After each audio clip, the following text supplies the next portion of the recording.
In the Mongolian language, the word Khara means dark, and the word Hoto means a castle. The dark castle of Khara Hoto once lay on the Silk Road, but it was destroyed by the terrible Genghis Khan, and then it disappeared together with all the inhabitants of the region. The people were called Tangut, and the kingdom where they lived was called Xixie. When the destruction was over, the castle of Khara Hoto, which had been the fortress of the Tangut people, was buried under the sands of the Gobi Desert. The masters of the castle and the secrets of their script disappeared from the face of the earth.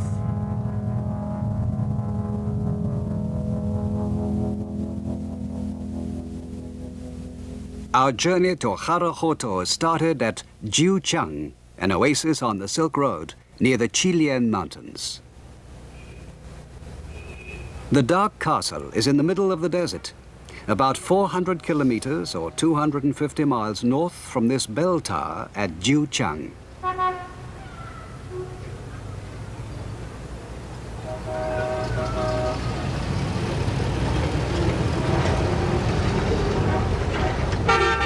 The Chinese-Japanese expedition set out for the north at the beginning of April. In Mongolian, the word Gobi means a stony wilderness. The Silk Road is mostly through wilderness, but the part between the Qilian Mountains and the Mongolian Plateau is the longest stretch of actual desert.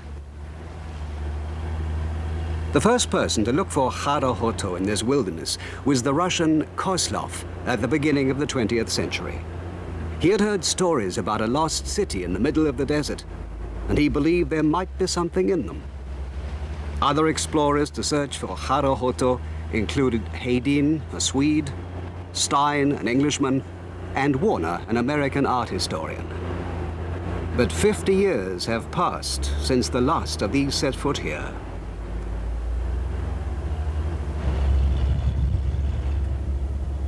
There were archaeologists both from China and from Japan with us.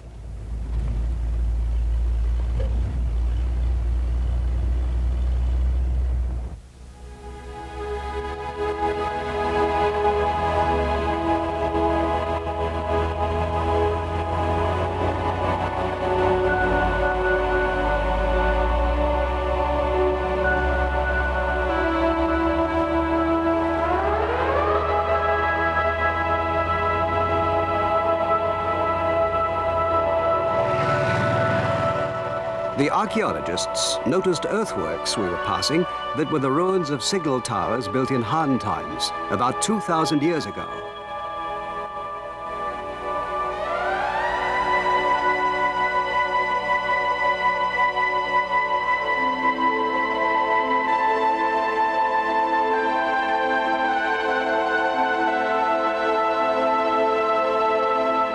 The Agena River fed by melting snow from the Qilian Mountains.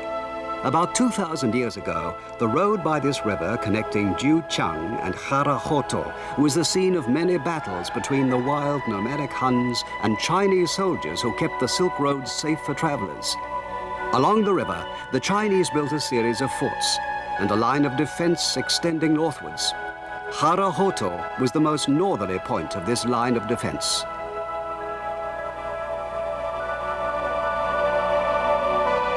These statues of mounted soldiers and horse-drawn chariots were excavated near Jiuchang, and they represent members of the Chinese army. The frontier soldiers in those days were a mixed lot. Conscripts, settlers recruited from the interior of China, and even convicts all helped to guard this distant frontier.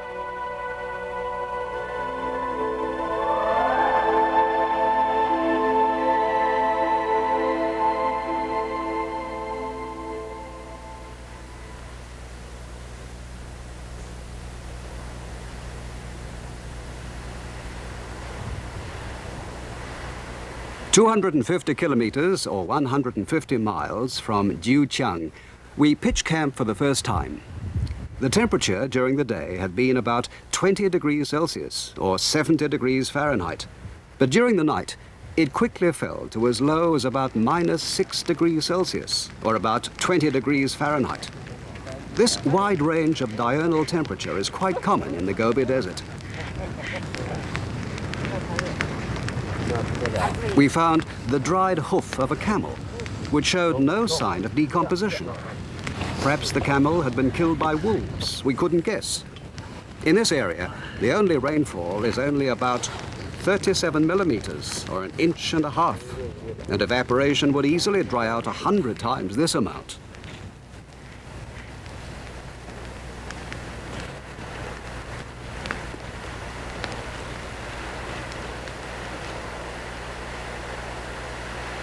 The Japanese archaeologist remarked that he would have liked to be able to explore this area on foot if there'd been time. What discoveries must be waiting in the desert to help solve some of the mysteries of history?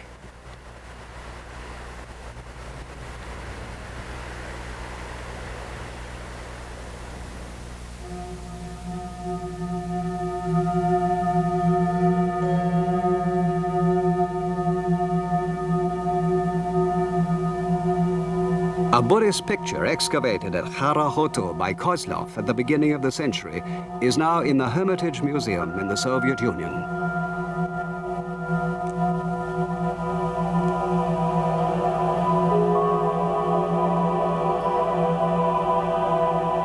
In contrast with most Buddhist art, this picture is decidedly disturbing.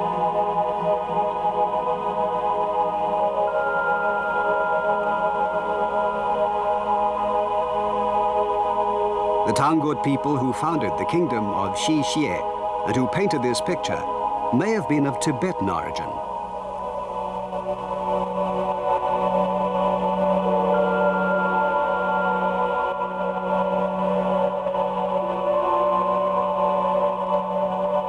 Tibetan culture has connections both with the West and with the East, but it is quite distinctive.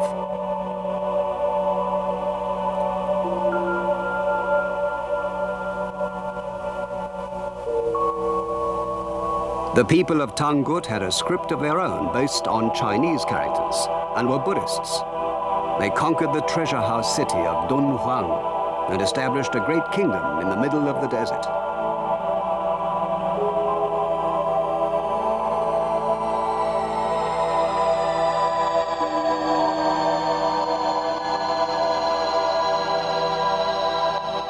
On the second day, about noon, we came to a strange place strewn with sharp black stones.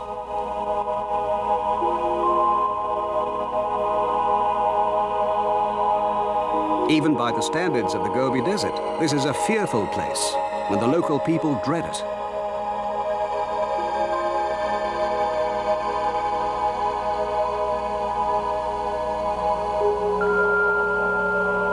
In the middle of the desert, Shi Xie prospered as a way station for east-west trade.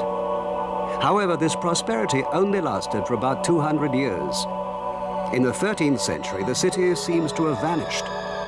And we have no idea what happened to the Tangut who ruled it, or of its inhabitants, or their descendants.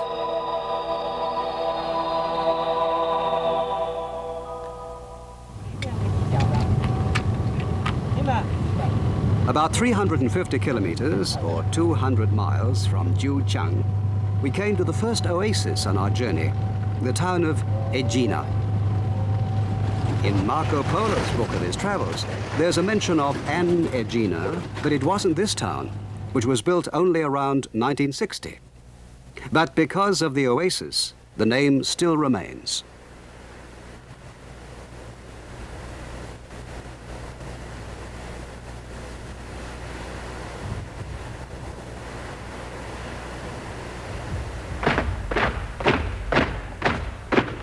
There's a garrison of the Chinese army stationed here to patrol the border. It's quite near the Mongolian border, and today, as in the past, it's China's main northerly line of defense.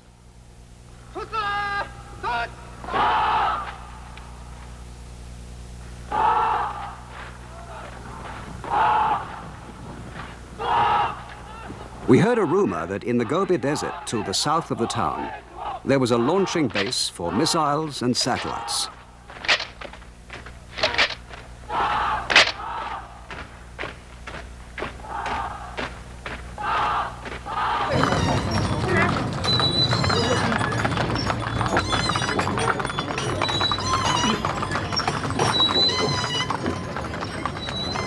At midday, the oasis is busy with people going home for lunch.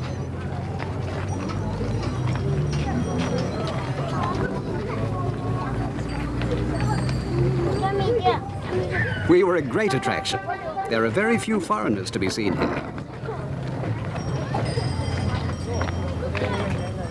Hey, татмахажин бүтгэ очаарай. Бүтэн чөтгөртэй могоотой газар. Many people tried to persuade us not to go on. They knew all about Harahoto and wouldn't dream of going there. They said there was no water, the terrible things that happened there in the past, and might well happen again. They thought we were fools for wanting to go to such a place.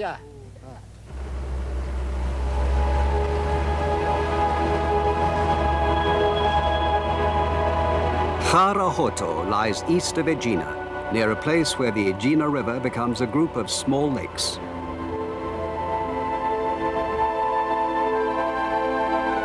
One of these small lakes, Tiene, provides water and grazing for the Mongolians' camels.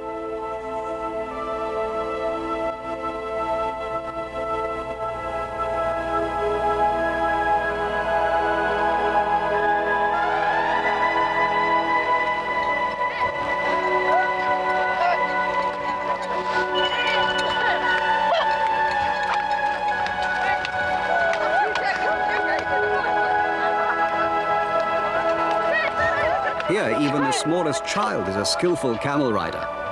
This herd of 500 camels is being looked after by a group of 3 families. For people who live in the Gobi Desert, camels are quite indispensable.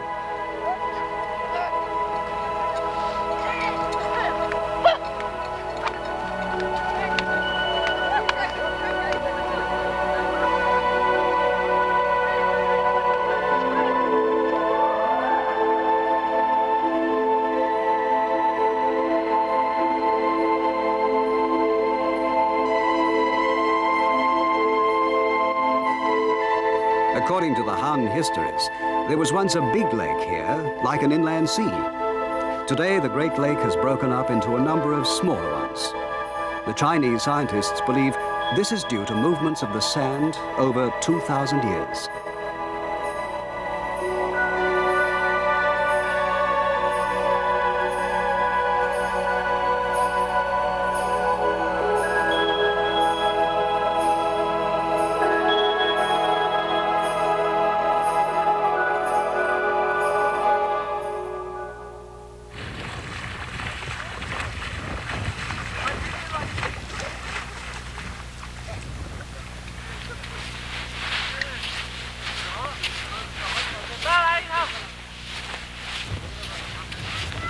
At the edge of the lake, we came across a community tent belonging to people from the Tolgut tribe.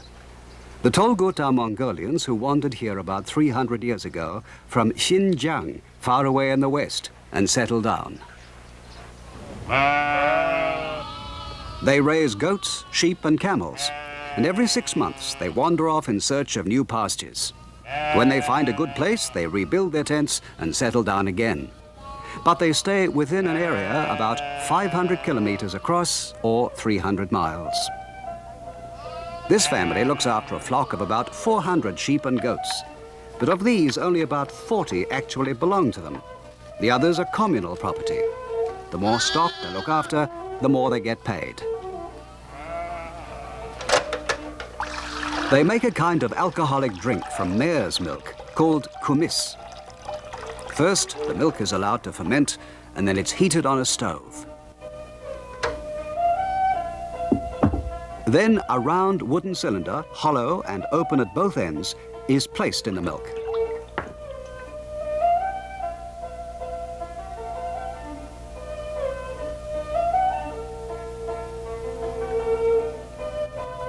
And a small pot is suspended inside the wooden cylinder.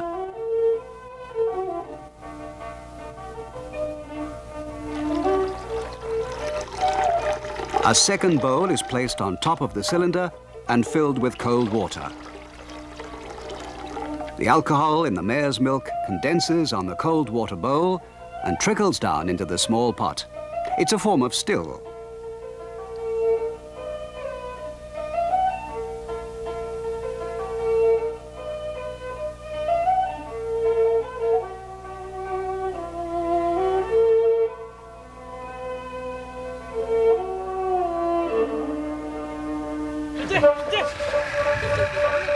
met one Tolgud tribesman who had been near Haro Hoto several times in the course of his wanderings. He was 71 years old, and his name was Tamdon.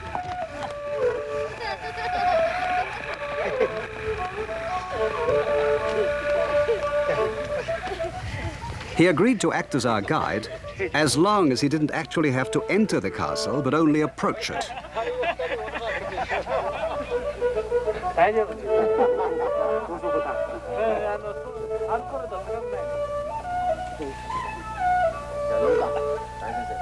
They serve the kumis in silver cups.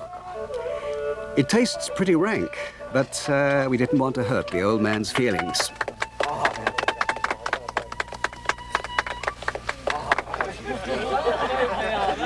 We found out afterwards that if you don't down it at a single gulp, they always refill the cup.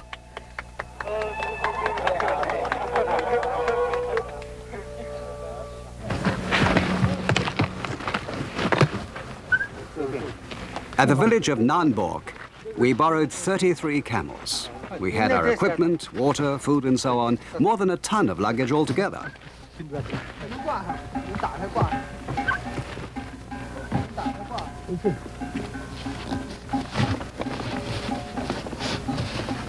In addition to Tamdon, 5 more Mongols joined us.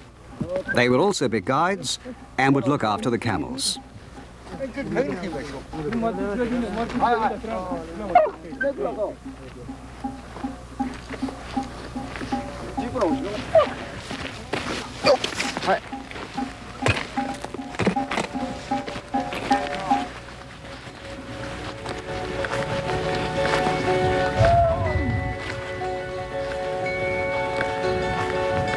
It was about 50 kilometers or 30 miles to Haro Hoto.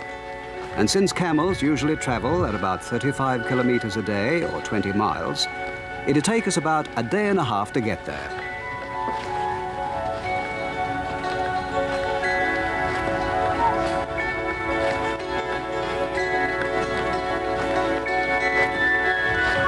You can get a good view from a camel, and it's quite broad to sit on.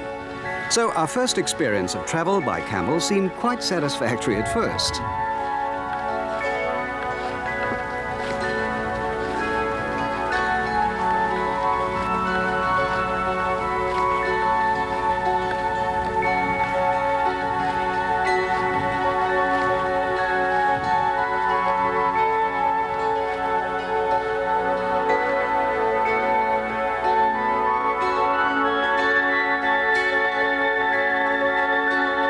Tamdon told us there was a tall stupa or pagoda at Haro Hoto, which ought to be visible from a distance. This would provide us with a landmark to aim at.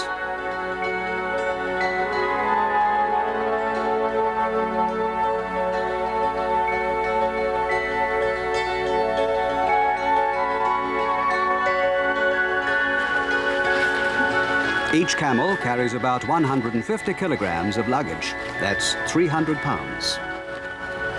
2 or 3 of them were laden separately with our equipment and material to make a yurt, a tent.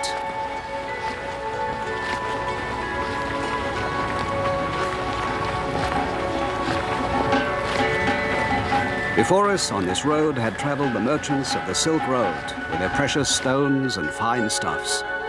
And more recently, Kozlov, Stein, and Hardin, world-famous explorers.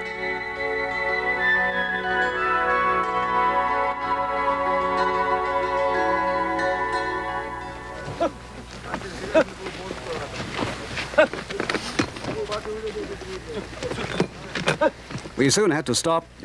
We found that 2 hours on a camel was about as much as we could take.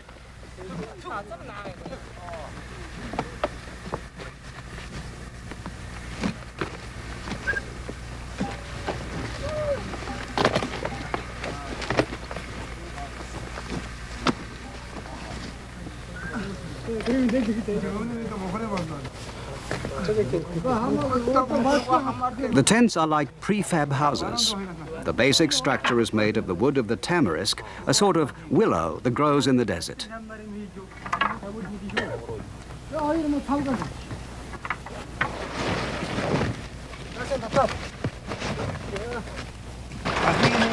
You join the side sections, make an arch roof covered with felt pieces, and that's it. 4 or 5 people can put one up in less than 40 minutes.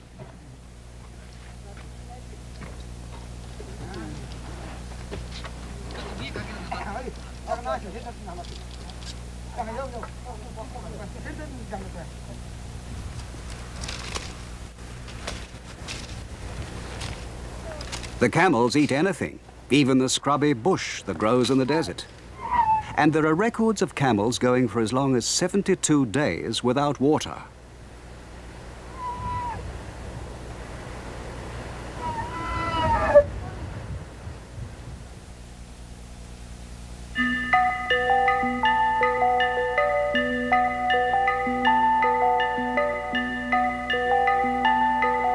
Even in early April, the ground temperature in the Gobi Desert is well over 40 degrees Celsius or 100 degrees Fahrenheit.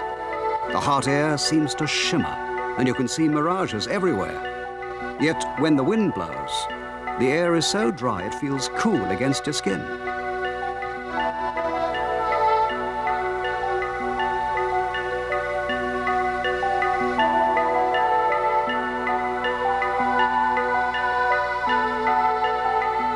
Between the dunes, you lose sight of what's ahead, and can only tell your direction from the position of the sun and the shape of the dunes.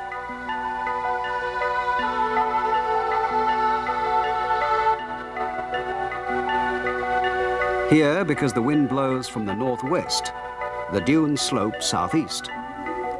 The dunes continue uninterruptedly. This sort of terrain is very exhausting for camels, and in order not to strain them too much, Tumdon, the caravan master, kept their speed down to about 3 kilometers an hour, or 2 miles.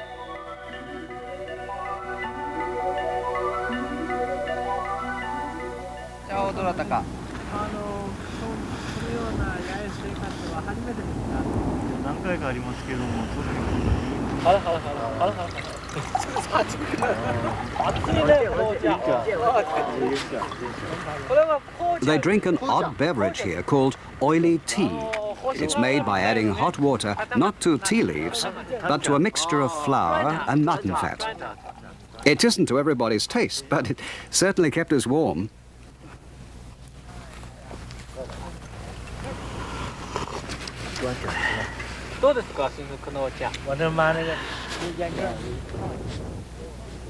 We checked our position. Since we knew that Hara Hoto was at 41 degrees 45 minutes north and 101 degrees 5 minutes east, we could easily work out that there were only about another 10 kilometers to go. 35度33分のこれは0.4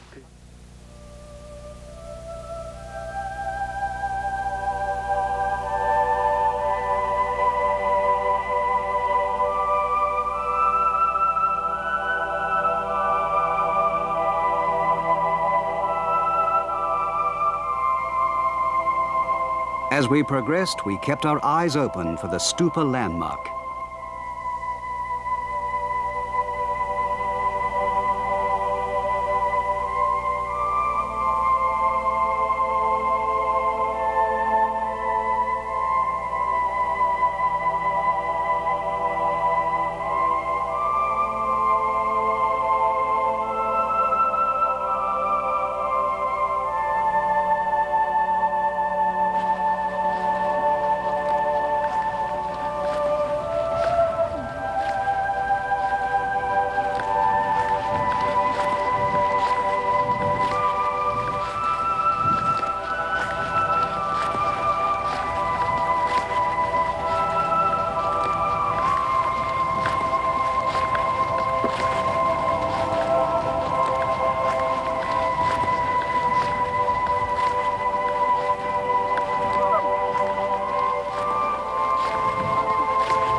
At 6:20 on the 6th of April, we sighted Hara Hoto for the first time.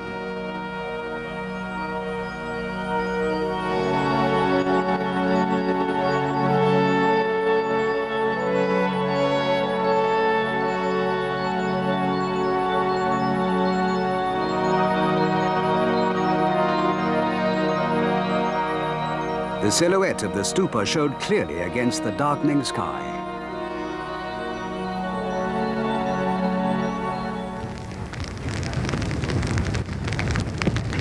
The old man told us, don't go near the castle at night, or a curse will fall on you.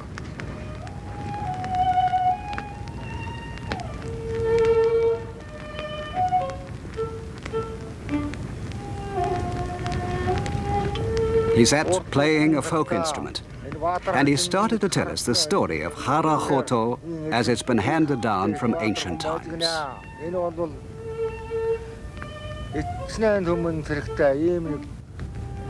Чадaltaй баатар хүн байж гэн энэ бол хичнээн олон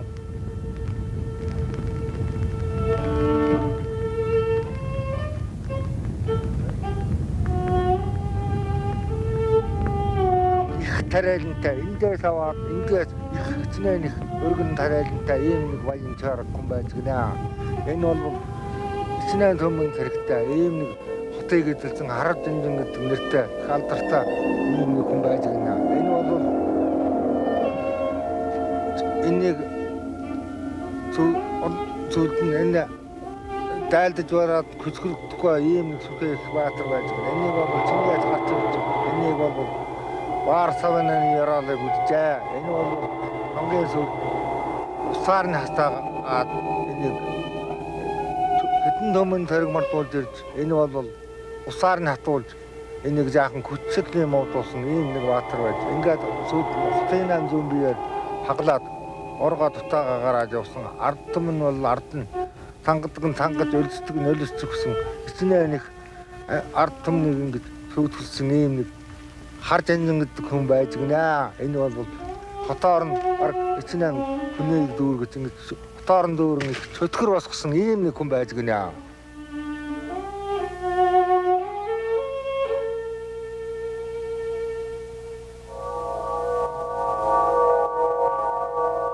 The legend didn't end there. One day, Batir's great enemy appeared before the castle wall. It was the ruler of the northern Mongols, Genghis Khan. Batir led his soldiers out towards the mountains to the east. 3 times they fought the enemy, and 3 times the battle remained undecided.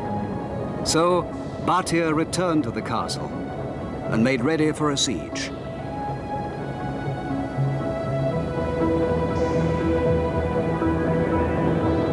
Time after time, the castle walls were attacked, but no impression could be made on them. Batir's soldiers broke up their millstones and made missiles of them to throw at the enemy. Many of the attacking Mongols were in confusion.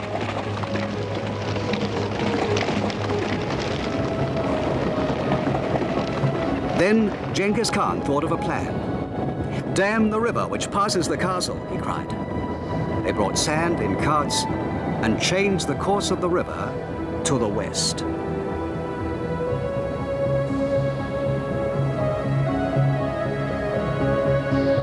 Seeing that his people were dying of thirst, Batir told them to dig a well inside the castle walls.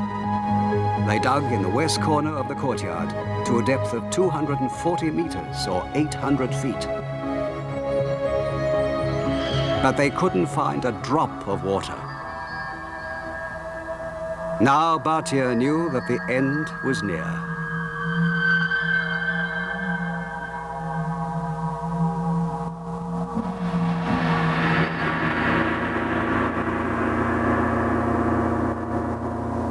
First, he threw all his treasures into the well.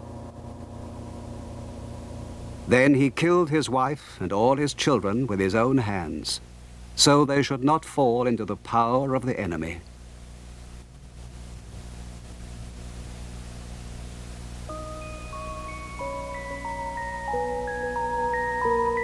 Then he and his soldiers sallied forth for their final charge.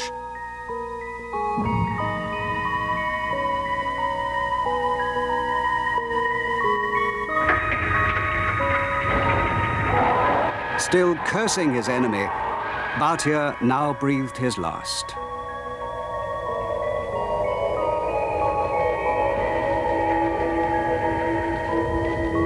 After the castle had fallen, Genghis Khan and his soldiers searched it for the treasure, but all in vain. No one ever saw it again. All they ever found was a big serpent with glittering scales, which people say was a malevolent spirit, the ghost of Bhatia.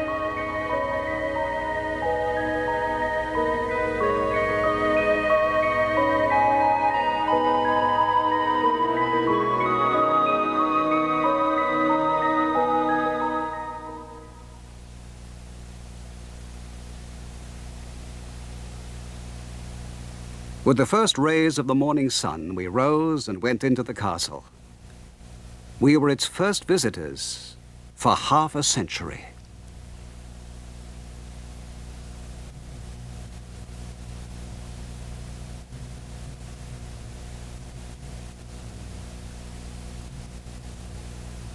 It's shaped like an irregular square, 440 meters from east to west and 370 meters from north to south. There are gateways on both the east and the west sides. The interior of the castle was something like a small town.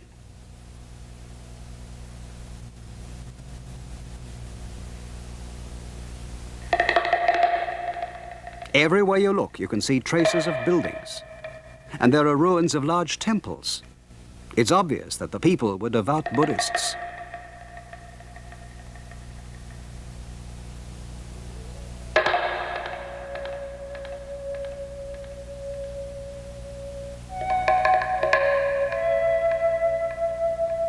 The castle walls were 9 meters high, or 30 feet, built of rammed earth. If you stand on one of the ramparts, you're buffeted by the strong wind.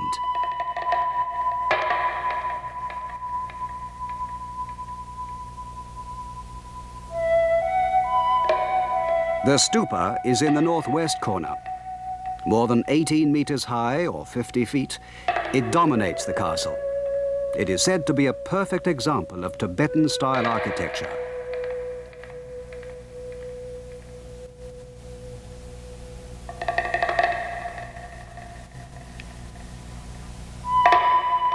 Outside the castle wall, on the eastern side, you can still see traces of a road. Heralded by the tinkling of the camel bells, many caravans must have passed along this road near the castle.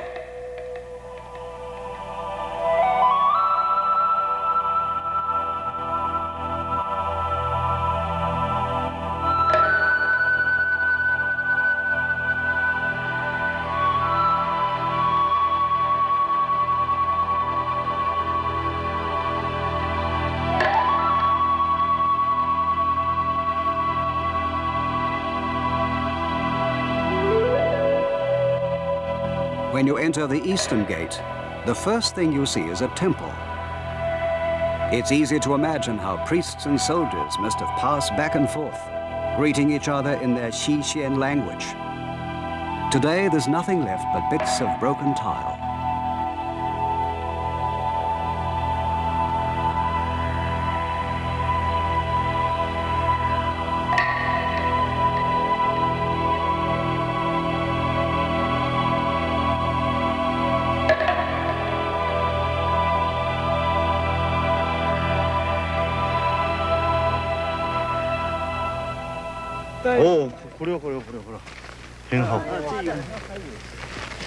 The Japanese archaeologist who came with us was very excited.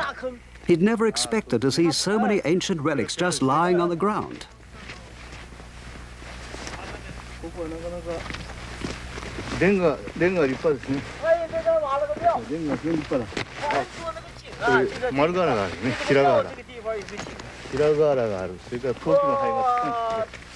Among the rubble, there are many pieces of tile, some rounded roof tiles, others flat for use as flooring. The archaeologists told us that they showed that the ruin was of a Buddhist temple and that the architecture had been influenced by the Chinese.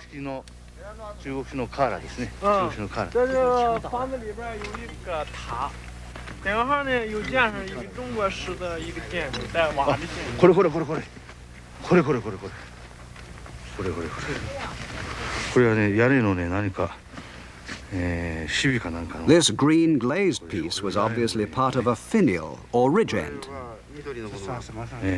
これはね瓦のねシビかなんかでしょうねシビこれ瓦の飾りでしょ这是一种釉吧，也是。柚子。好像没釉的，釉ですね釉ですね緑釉でしょうね This tile was in the form of a demon whose job was to guard the temple against evil spirits.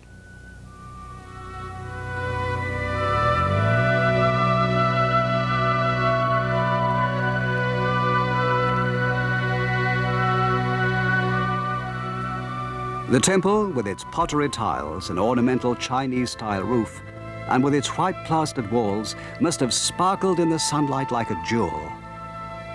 You can see other architectural influences at work as well as Chinese.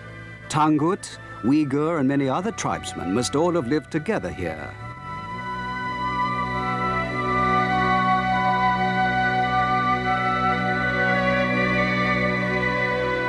It seems that the northern part of the castle courtyard was reserved for temples and offices, and the southern part for the houses of the ordinary people. For in the southern half, there's no sign of any tiles or even plaster.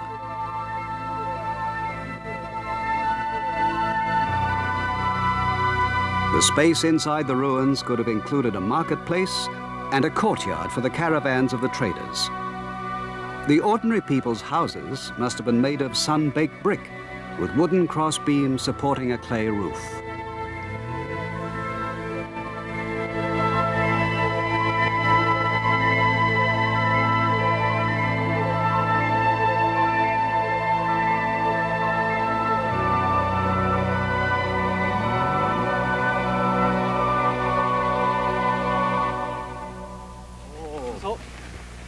To everybody's surprise, we even found a fragment of silk.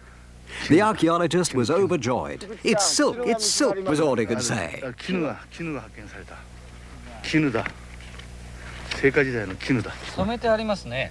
染めてありますやっぱこれも中国産でこっち持っていく The extreme dryness of the climate accounts for the preservation of the silk for such a long time. It was not exactly in good condition, but the fine weave of the silk enabled the professor to conclude that it had been imported from the interior of China. 止めてますよこのところでねだから平絹で2枚何かをこれを止めてますねこれがねこの絹もやっぱり中国本土産でしょうね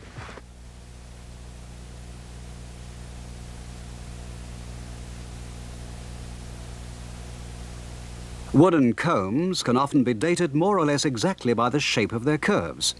This one was made by the Tangut.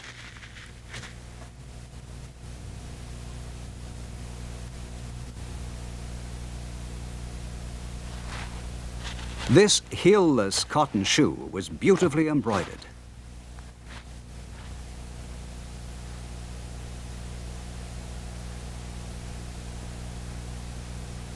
Once the Tanguts had established their kingdom, they adopted many Chinese customs, for instance using buttons like this one. これは先生、チャツボですか？これはね、僕らよくシャツボと言ってるんです。で、このタイプのものがね、Part of a tea jar was found inside the castle, and this interested the Japanese greatly. こんなお茶を巻いてて持ってる。まあ日本ではこれを京都通案が使ったりね、いろんなことで使ったりしますこれ。しかしこういうタイプがあると思いませんね。 The archaeologist examined the fragment carefully, as tea jars like this one have also been found in Kyushu in southwestern Japan. It's evidence of the fact that tea must have been an important trade item, and that Harahoto must have traded in tea. 这是佛教的画像。これは経典ですな。经典ああ、説法。これは何行かな。 これは何漢字ですか？漢字です。経典の Buddhist scriptures have also been found, written in Chinese. Cultures of the East and of the West flourished side by side in Harahoto. 西夏文的。哎，这个字你说是哪个？叫什么字？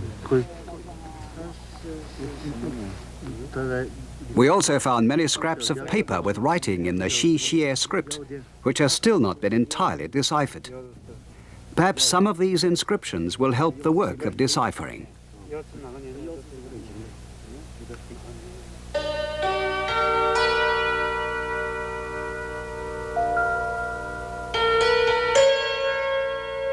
One of the puzzles of Harahoto is that there was one building outside the castle walls. Judging by its shape, it seems to have been a mosque. But Xixie was a Buddhist country. What was a mosque doing here?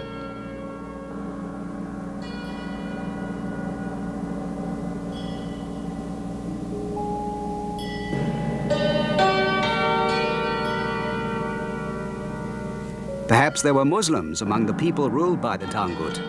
And perhaps they regarded the interior of the castle as profane, so they built their mosque outside. Traders from India and still further west would have prayed in the mosque and found relief after the long and arduous journey along the Silk Road.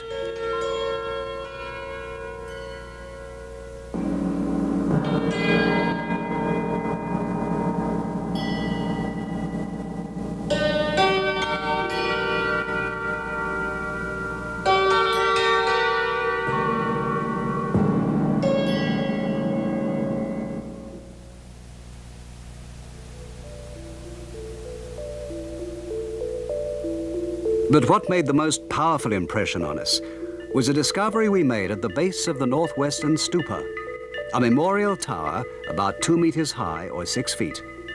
Erosion caused by the wind had made the walls of the tower cave in, and its floor and the ground outside was scattered with countless tiny memorial images that had been stored inside.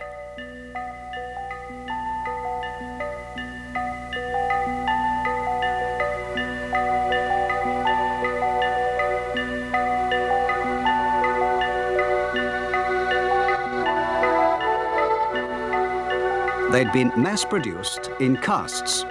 They must have been bought by the Buddhists of Harahoto and offered at the memorial tower in memory of the dead.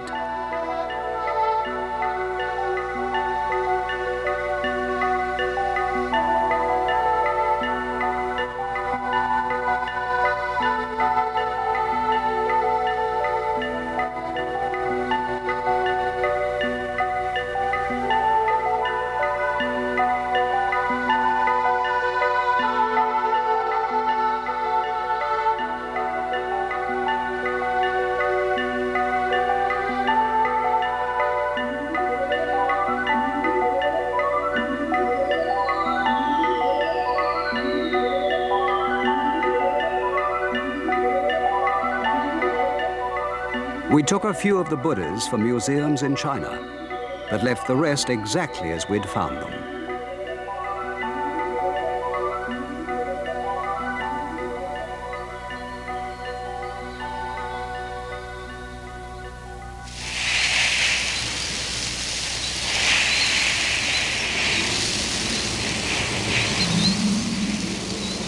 In the afternoons, a strong wind blows every day from the west.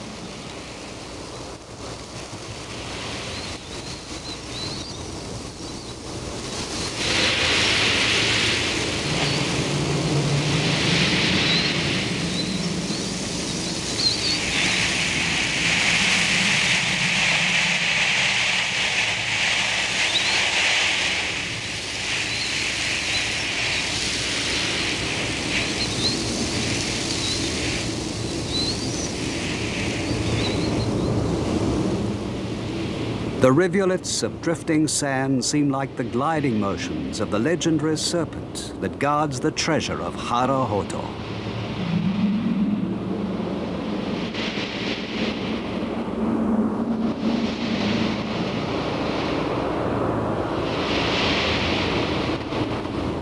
The old man, Tamdon, and the other Mongols never once ventured inside the castle walls all the time we were there.